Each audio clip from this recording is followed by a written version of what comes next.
In this video, I'm going to talk about the RPL flight training. I'm going to answer a few questions. What do you expect to learn during your RPL flight training? What is the structure of each lessons? What are the student pilots' common struggle and how to fix them?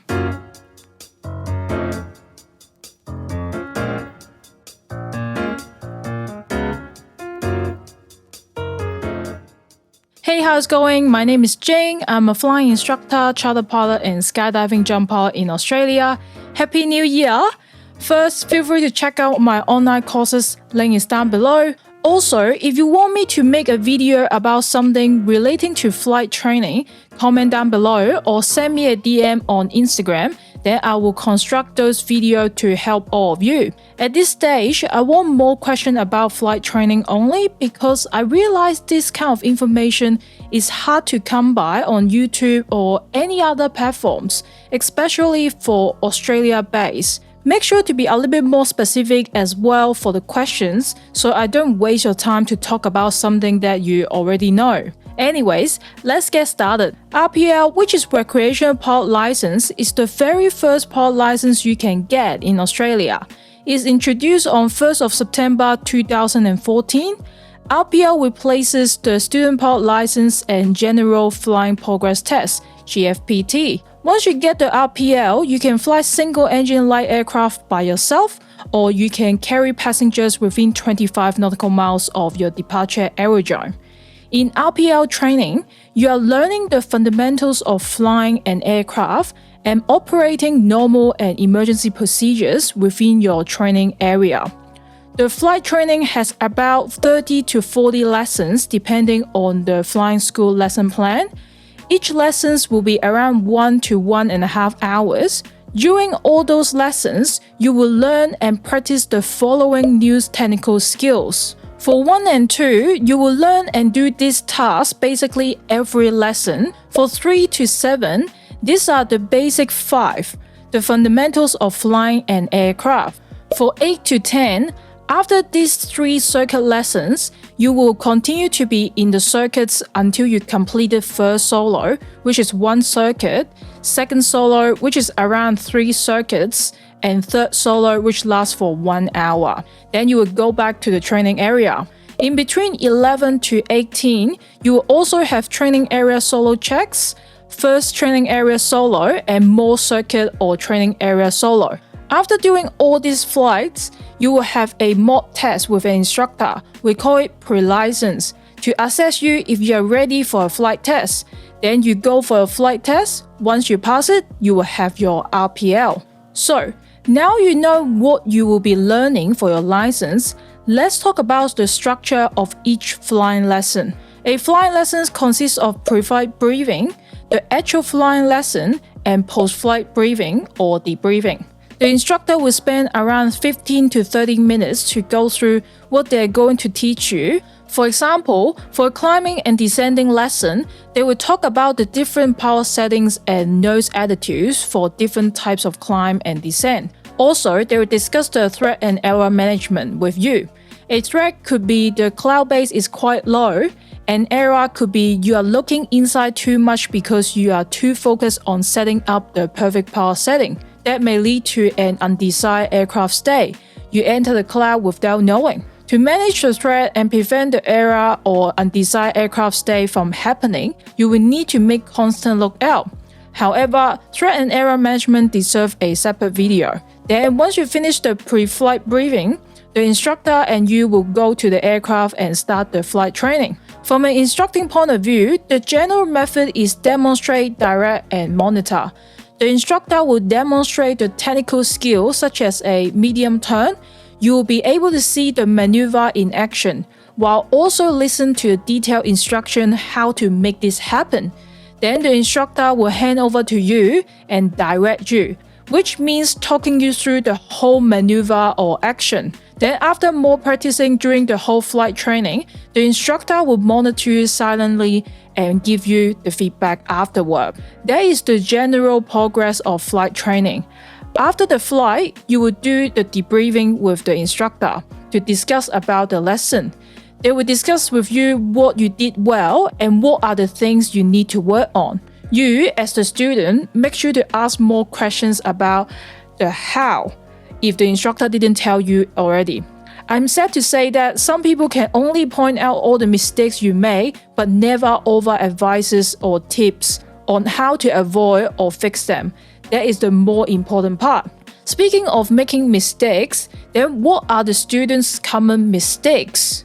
Number 1, not looking outside enough. A lot of students like to look inside to fly the aircraft. Either they are setting the power or looking at the flight instruments like the altimeter or the altitude indicator. They didn't utilize the biggest instrument of all, is the window picture. If you look outside, you will know instantly what nose altitude you're flying. You can make correction if need be. The flight instrument inside only show what you're doing in a way smaller scale because it's literally that size and the window is like this big. If it's that easy to fly instruments, there won't be a separate pilot rating, which is the instrument rating. So please look outside more. Not only you will start appreciating the attitude and visual flying, and you can also look out for traffic and weather to have a better situation awareness. Number 2, chasing numbers or looking for perfection. There are different power settings and nose attitude required for different maneuvers. Students will try to chase for those numbers to fly. For example, the power setting is 2300 RPM. Students will spend a long time to set the power to be absolutely accurate. In the meanwhile, the nose attitude is going all over the place because you didn't look outside. Also, I can say, students who learn in an aircraft with glass cockpit, which would give digital reading, have a higher tendency to make this mistake. What you can do is that you give yourself a time limit of looking inside to set or adjust anything, then look back outside, then look inside again with a time limit to do fine adjustment.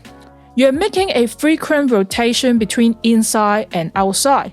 Let's say you look inside for 30 seconds and outside for 30 seconds. That makes up 1 minute. Compared to you look inside for 10 seconds, then outside for 10 seconds. Do this rotation 3 times to make it 1 minute. Each time you look outside, you are gathering the information about your nose attitude, traffic, and weather. Then each time you look inside, you can correct and adjust according to those information. So inside and outside rotation will force you to consistently check for different things instead of focusing on one thing only for a long period of time. Number 3, not revising on the previous lessons. Once you learn each skills in the original lessons, you're continuously practicing, being monitored, and assessed on those skills.